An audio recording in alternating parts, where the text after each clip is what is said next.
ఏందన్నా రేపు రాత్రి 7:30కు మళ్ళా మోడీ సార్ మాట్లాడతాడా? అబ్బా ఇయ్యాల నేను మాట్లాడిండు కదా. ఏంది జాతిని ఉద్దేశించి రేపు అస్సలు ముచ్చట్లు మాట్లాడతాడా? అయ్యో దేవుడా, నాకు ఇప్పుడే భయం అవుతుంది కదా. ఈయన మళ్ళీ ఏం పిడి పెడతాడో?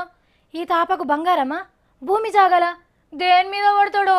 దేవుడా దేవుడా, ఎట్లయినా సరే మా గరీబుల మీద నజర్ పడకుండా చూడు సామి. కొత్త నోట్లతో కొబ్బరికాయ కొనుకొచ్చి నీకు కొడతా ప్లీజ్ దేవుడా. ఏ మా సావిత్రి ఒట్టిగానే బొగులు పడుతుంది. 52 రోజుల సంధి మనం తిప్పలు పడుతున్న ముచ్చట మోడీ సార్కు తెలియదా ఏంది? మళ్ళెందుకు కొత్త తిప్పలు పెడతాడు? కొత్త సంవత్సరంలో అందరం ఖుషి అయ్యేటట్టే ఏదో ఒక తీయటి ముచ్చటే చెప్తాడు.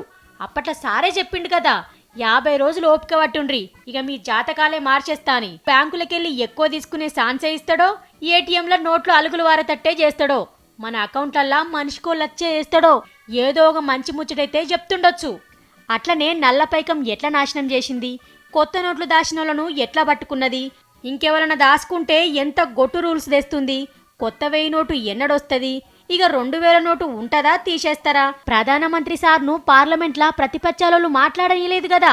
ఇక ఒక్కడే మైకు ముంగట నిలబడి జాతిని ఉద్దేశించి ప్రసంగిస్తాడన్నట్టు. మళ్ళూ పారు చెప్తున్నాం, శనివారం పొద్దుముకి 7:30 గొట్టంగా అందరూ మన V6 ఛానల్ పెట్టుకుని తయారుగుండుండ్రి.